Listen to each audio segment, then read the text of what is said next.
Welcome back to Craftcast, the Freemasons podcast. I'm James, joined in the studio, as always, by Sean and Stephen. How are we, guys?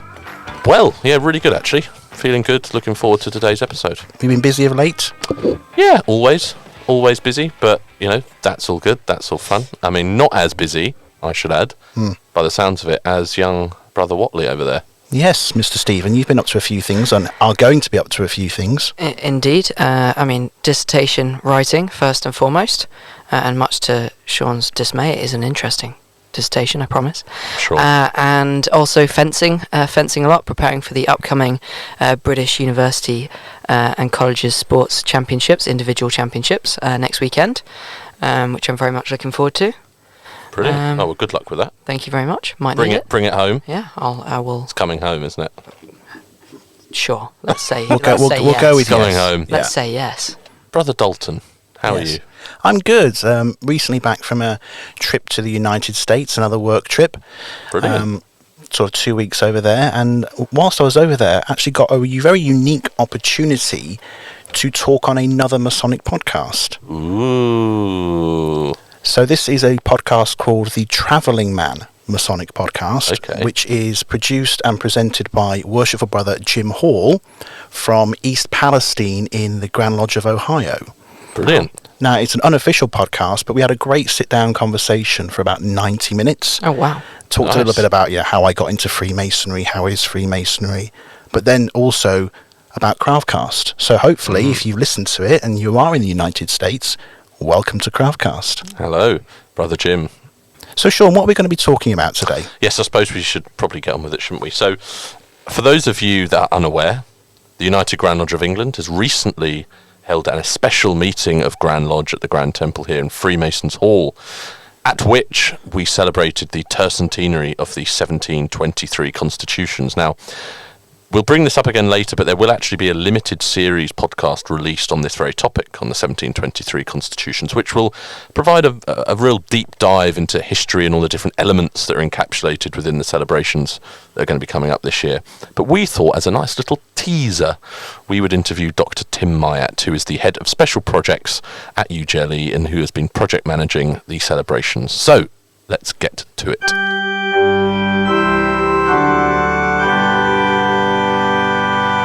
Dr. Tim Meyer, welcome. How are you? I'm very well indeed. I'm slightly soggy around the edges this morning. I'm okay. Oh, sorry to hear that. That's all right. It's a long weekend. So, a quite fair question raised by Stephen. Obviously, we know you're a doctor. If I was to keel over, would you be able to treat me? I could treat you with a quick bout of 19th century Tibetan anthropology, but apart from that, you'd be a pulsating wreck on the floor. Oh, great. Okay, right.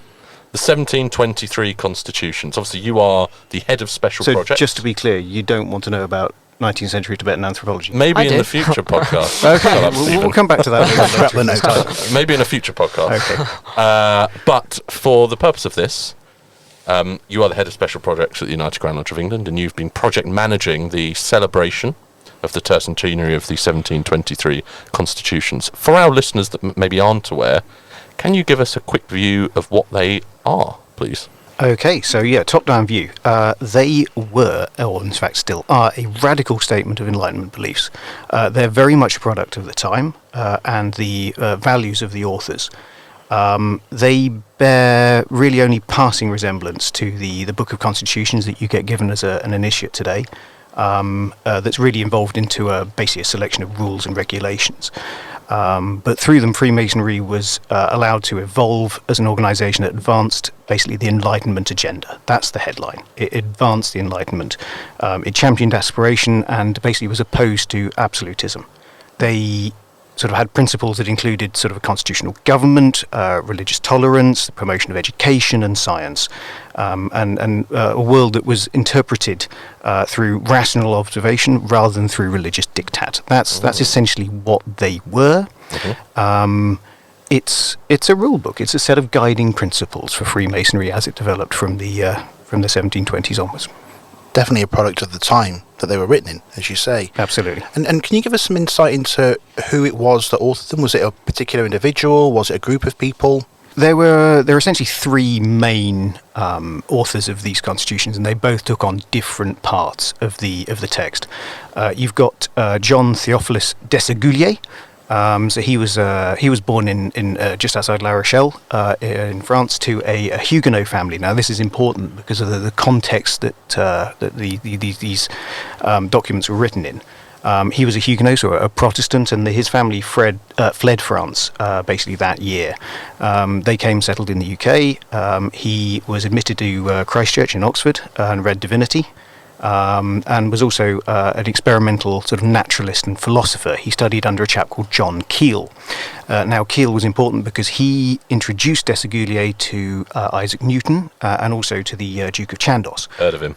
You've heard of him. Yep. There we go. We'll probably come back to him. He's been waiting the whole time you've been speaking. When you say heard of him, you mean Isaac Newton, not the other chap. Apples sitting under a tree. Yeah. Okay, so you're with me this far. Yep. So they're all involved in the Royal Society, this sort of nascent body of intellectual supremacy and science in the United Kingdom.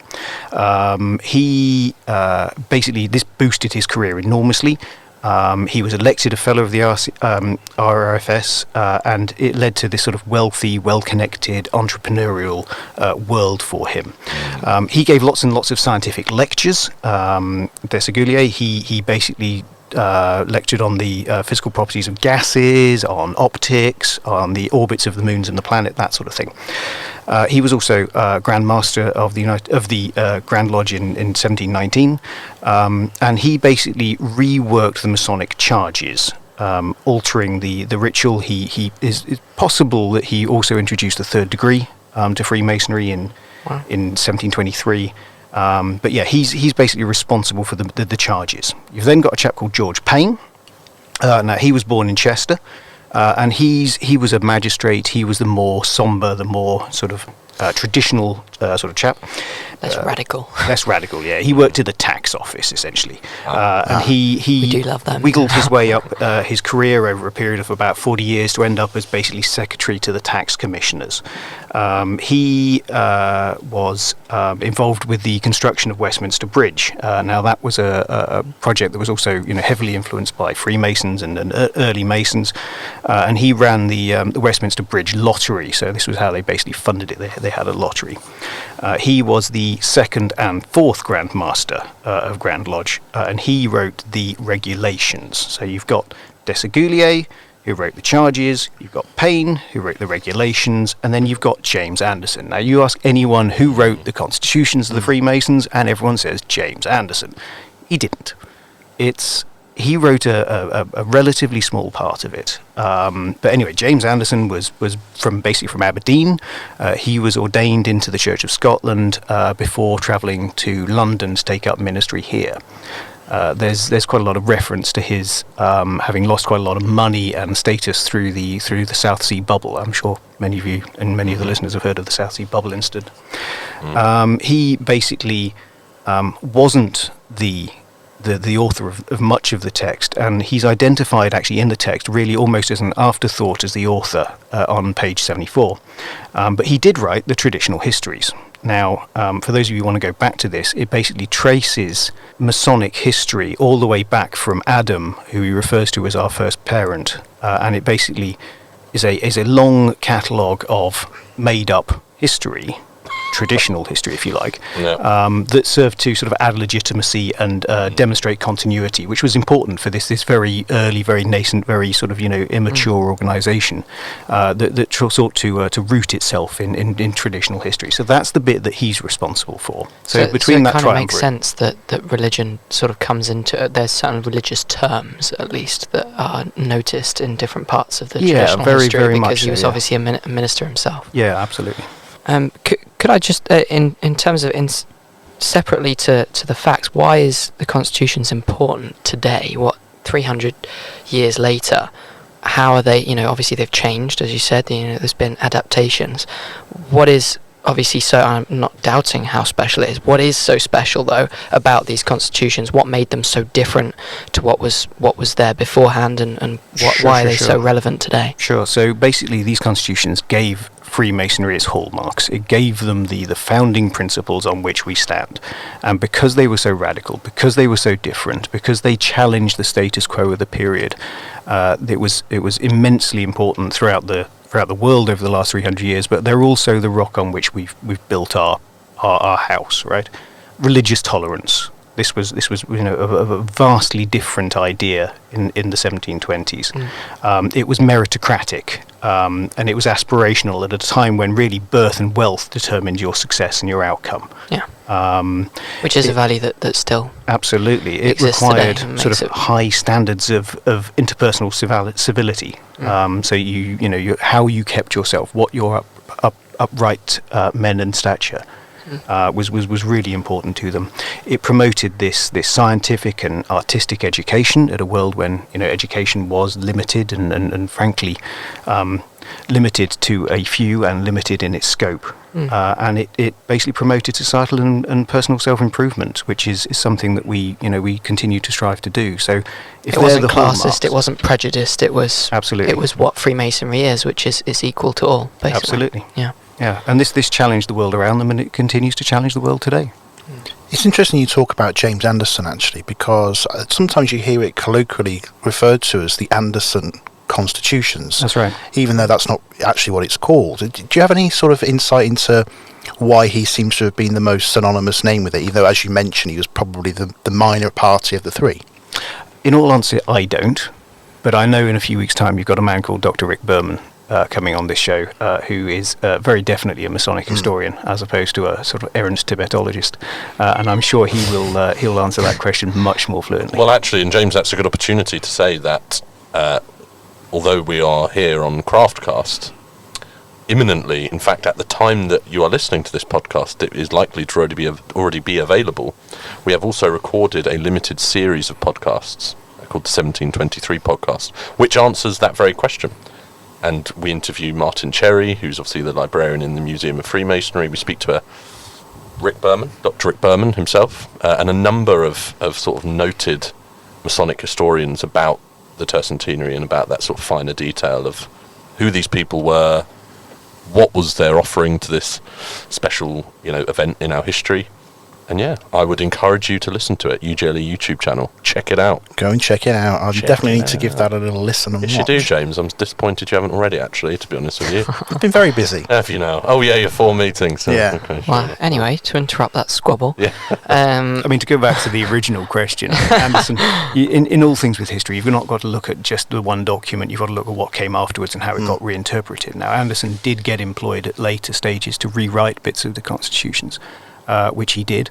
Some of it was very good, most of it was nonsense, a lot of it got written out at later editions. So he sort of became synonymous with the sort of Constitutions project as these things get refined and tweaked, as any sort of living document would do. So why them? What was, those three gentlemen, what had stopped that happening beforehand? What was so sort of... Well, you've got to remember the Grand Lodge only came together to become the United Grand Lodge a couple of years earlier. Yeah. That's why, of course, we celebrated the tercentenary of the United Grand Lodge in 2017, and now we celebrate the tercentenary of this document. So it's really... Yeah, of course.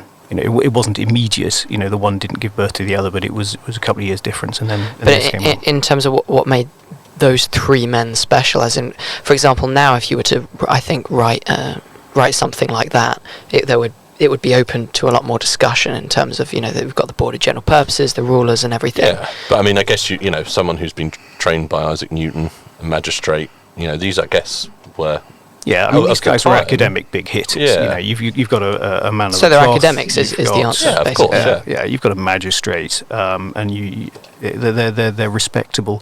You've got to remember also that United Grand Lodge was very much a smaller organisation then than now. Of course. With only a limited number of lodges. I mean, it grew exponentially and it grew very, very quickly, particularly in London. Yeah, the Premier Grand Lodge as it was then, wasn't it? I was just trying to get a picture of what this was like back then and how sort of revolutionary this was, because what that would look like now is so different to how it would. Massively. Yeah. But I think that's why there's so much time has been spent commemorating the event, because I mean, we had for the 1723 podcast, we spoke to Akram Elias, who, those of you who are lucky enough to attend the special meeting back in January, heard him speak, and he describes the constitutions as the English gift, doesn't he, Tim? Yeah. I mean, Akram is a past master of Washington, Grand Lodge in Washington, and he basically stood at the Grand Lodge at the special meeting and charged us again to go back to these principles, to think again about how those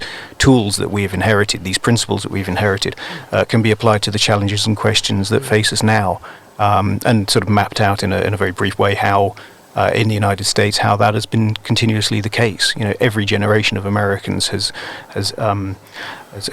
faced the challenges of the era using these very tools and principles that were the gift of the Grand Lodge. There are elements of the constitutions in the Constitution of the United States, not word for word copies, but the principles I think are in there, and there is reference to that in the exhibit, I think, as well. Oh, absolutely. Some notable inclusions. I mean, the influence and the impact of this document on Freemasonry around the world, but also on the world around Freemasonry, is just immense. It was essentially a rule book that was emulated by just about every other secular club and society in Britain and around the world.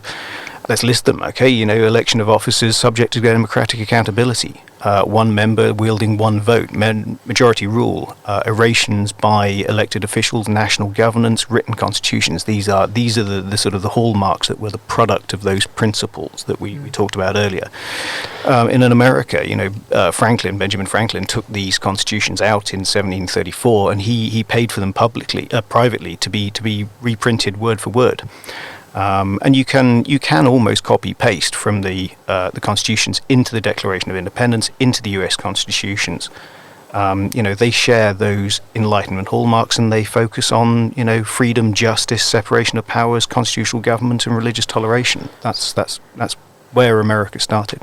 So I think I'm sure I've said it before in fact I know I've said it before on previous episodes, that Freemasonry often leads the way in equality, and I think that's something that's not necessarily, understandably, not necessarily understood by the public, sort of non-Freemasons, how much Freemasonry champions equality.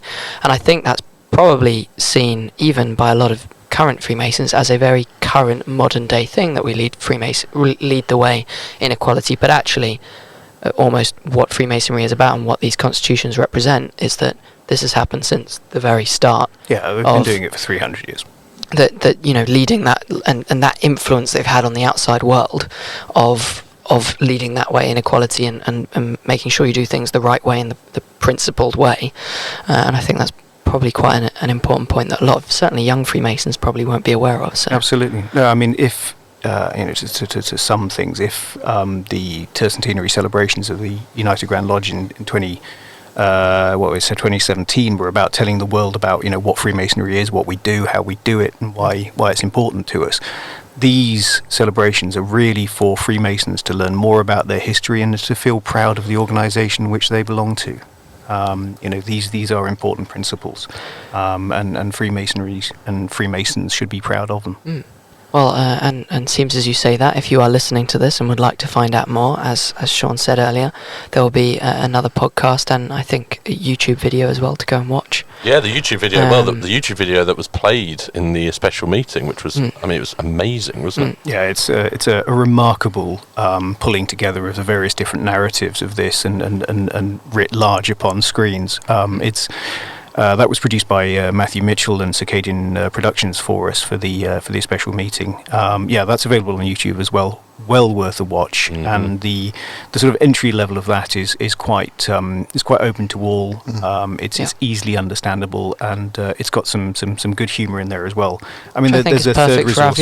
Absolutely. Yeah. And narrated by Sir Derek Jacobi, who sat in that chair that you're sat in, Stephen. He sat in Watley's corner. He sat in Watley corner. He seems horrified, actually, that somebody else would dare to sit. No, I'm honoured. He's got nominated actor sitting in my chair. I'm honoured. I guess that's a good point maybe for us to go to what the United Grand Lodge is doing to celebrate the year-long anniversary of the Constitution. Could I just interrupt you? And what I was saying about where the where you can see the podcast. Where can you see this new podcast? Because even I don't know. Oh yeah, you would be able to see it. I mean, on YouTube. All episodes will be released on YouTube. Okay, sorry. Continue. No. A very important question.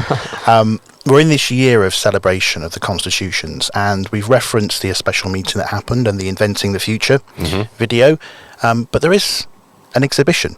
There is indeed, in Freemasons Hall. Could you talk to us a bit about where that is, what's in there? Sure. So, I mean, those are the sort of the big guns of this year-long celebration. But the exhibition is in the South Gallery at the Museum of Freemasonry here in Freemasons Hall. It's open to everyone. It's free.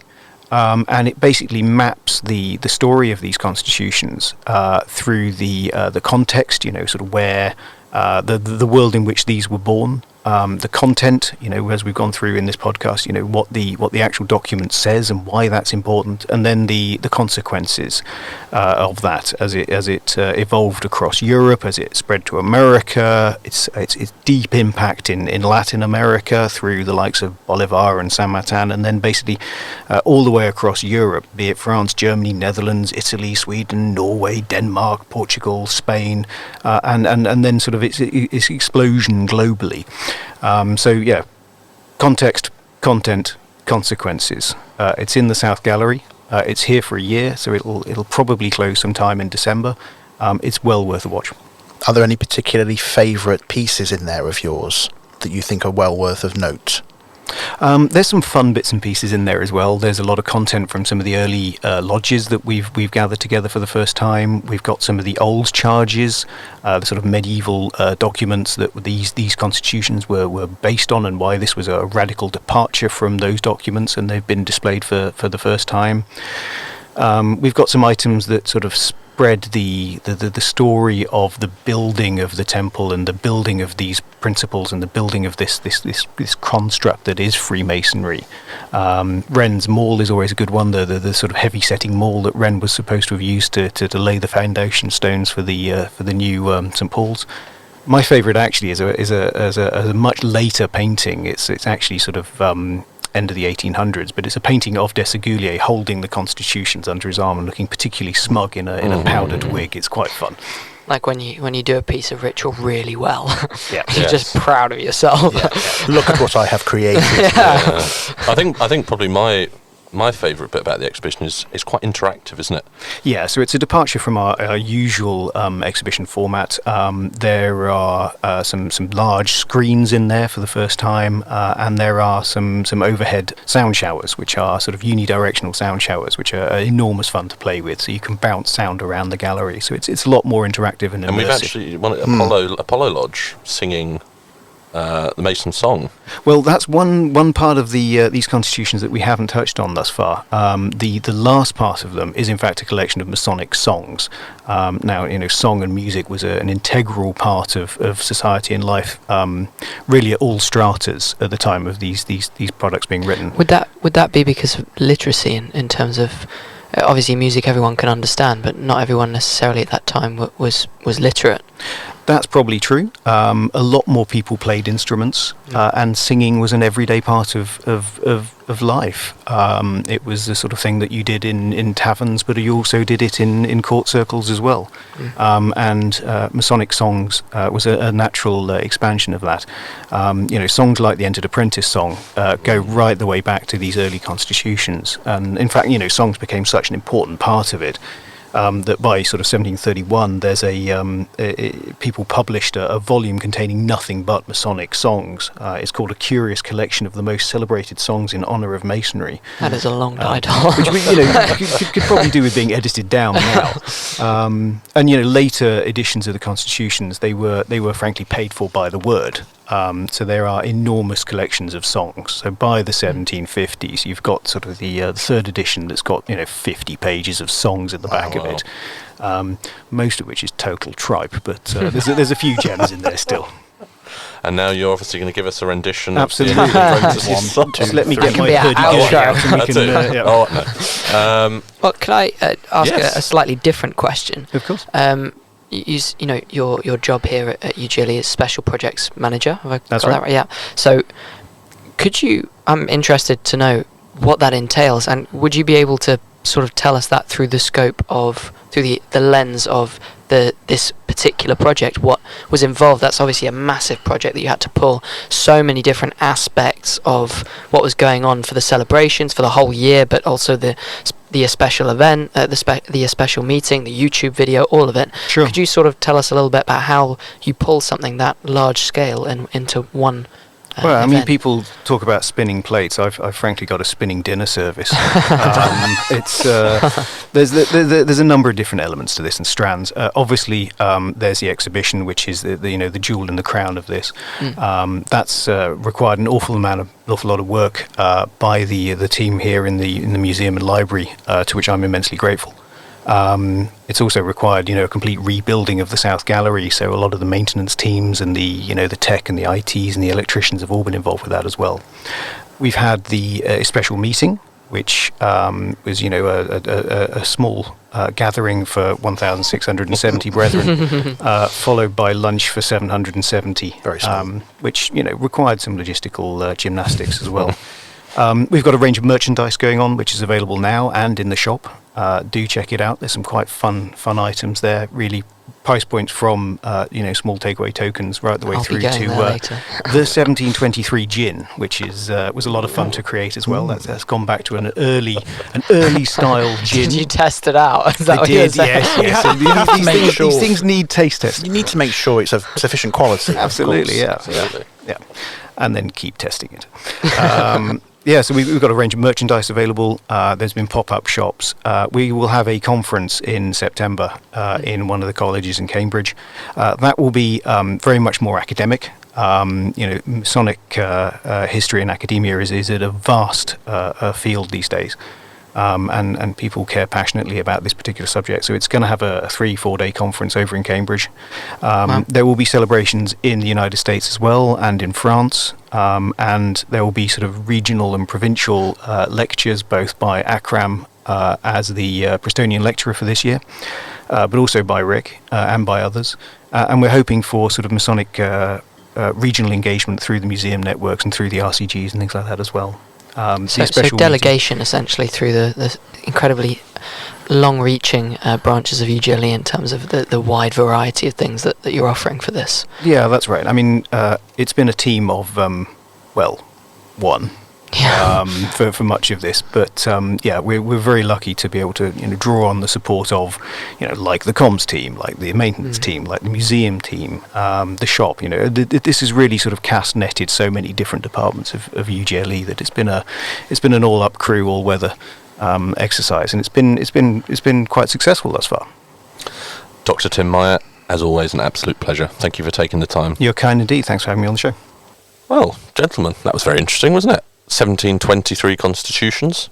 It was. I think it's often difficult to appreciate just how much of an impact those documents and those words have had, not just in Freemasonry, but across the globe. When we talk about the US Constitution, the Declaration of Independence, some really interesting facts in there. And actually, I think the values that Tim listed when he was talking about, one person, one vote, democratic responsibility, all those sorts of things, are sort of things that we now just sort of take for granted. But actually, at the time, the context, those were hugely different from the norm at that time. So to try and understand the magnitude of how massive that was, within society at that time, the difference is huge. We take it for granted now, but then it was completely almost sort of, I want to use the word revolutionary, really, in terms of the way that just people going to thought. say, and amazing, very interesting, very interesting. And the comparison between then and now, really, I think. Yeah, absolutely. Those values have consisted through the years. How they've passed down through Freemasonry. And actually, therefore, I would suggest reiterating why Freemasonry still has such a vital role to play in society today.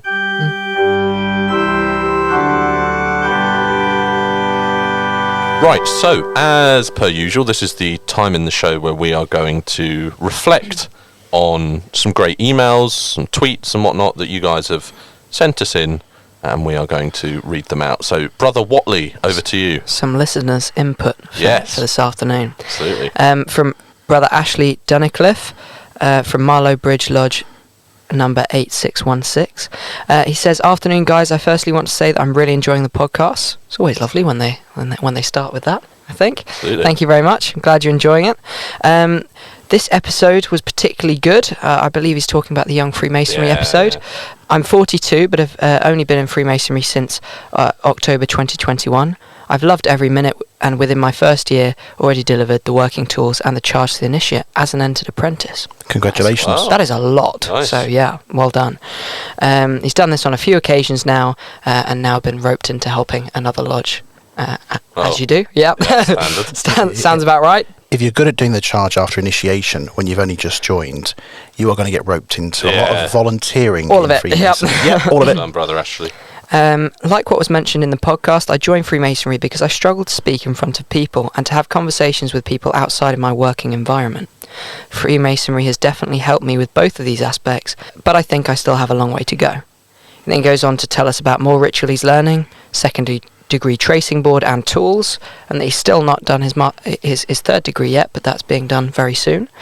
And he's going to do junior deacon for his friend who's coming in, which I think is always nice. That's always nice, isn't it? Yeah. So congratulations on all that work. We're very glad to hear. I think it's lovely that, obviously, as we mentioned, Freemasonry has so many different aspects of how it can help and personal growth, and definitely public speaking is one of them. So it's lovely to hear a first-hand case of that happening. Absolutely. Now, James, I understand you have a comment from the province of Northumberland. I do. I've got David Lloyd here, a Master Mason from Morden Lodge, number 5722, based out of Jesmond, very close to Newcastle city centre. And he says, can I just start by congratulating you on the podcast series, and particularly the latest one that I have found very relevant to some of the challenges and opportunities we face currently in our own lodge. For my part, I've taken on a lead role to develop a communication strategy for the lodge with the primary objective of attracting new members. And that'll be a topic very close to Brother Watley's heart as DCO for Gibraltar. Yeah, indeed. Keeps me busy, that exact problem.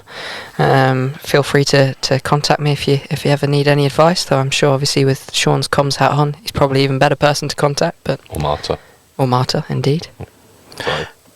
He then goes on to talk about how he's really enjoying Solomon, which is great, and Solomon Live, and he wants to ask us if in the future we can cover some of the best practice tips as a feature on the podcast, where lodges from around the country can submit ideas and initiatives that have worked for them outside of the lodge meeting and the ritual itself. For him, it's the social side of Freemasonry that needs to be attractive as well, and the value of younger candidates in order for them to be recruited and retained in the craft. I agree with David. I mean, I wouldn't restrict it just to younger candidates. I think that appeals to younger and older people, doesn't it? Most certainly. I think, obviously, with the ritual, well, there's some, some things that are different across different places, and I think definitely it would be an interesting episode to look at some of the problems and how they've been overcome with various issues of young Freemasonry, older Freemasonry, physical disabilities, learning difficulties, all sorts of different, anomalies that might happen in various lodges and how they've overcome them. So maybe this is an ideal opportunity to ask if you have had one of these anomalous situations in your lodge or outside of your lodge that you know of, and please tell us. We'd love to hear about it, and how you overcame that problem would be a lovely thing to discuss on an episode of Craftcast, the Freemasons podcast. Absolutely. And I've had one from Brother Darren Harbour of Elwyn Lodge number 3535 in the province of Northamptonshire and Huntingdonshire. Hi guys, after listening to the podcast today, I thought I'd share my thoughts. I'm a very recent fellow craft, having joined in January last year, and my twin brother, and considered one of the young ones at 41. Lodge age range is mid-20s to 90 plus in our lodge, Elwyn 3535. I can echo 100% your thoughts on meeting people you would never normally cross paths with. No egos, no judgment, etc. The thing that struck me most, though, was the ritual during our initiation. Our proposer did the working tools, and a friend that until a few weeks before I had no idea was a Mason did the northeast corner. And it's not until after that you realise that they're not just talking at you, it's learnt verbatim for you. For our passing, the immediate past master did a full explanation of the second degree tracing board, which was amazing. No mistakes or prompts. We've had a decent influx of new younger members into Alwyn over the last few years, with more this year, and it's so nice to see the older brethren support us and get genuine pleasure from seeing us all get involved more and more. Something this time last year I couldn't understand, but the more I'm involved, the more I get it. New younger members bring in more younger members, and the lodge lives on. Love the podcast. You found a great balance between enjoying it as a Mason, but also, hopefully, the inquisitive non-Masons. Well, Darren, thank you very much for that. Absolutely perfect. Okay, gents. I think we're done again, aren't we? We are. And thank you very much, everyone, for who's written in, and please do continue to. Yep, podcast at ugle.org.uk. Make sure you follow us on Twitter, UGLE_Grand Lodge, United Grand Lodge of England on Facebook and Instagram. And we will see you next time. Bye. See you next time. Bye-bye. Craftcast, the Freemasons podcast. The podcast is hosted by Sean Butler, Stephen Watley, and James Dalton. The producer is Marta Zandri, and the podcast is edited by Trisonic.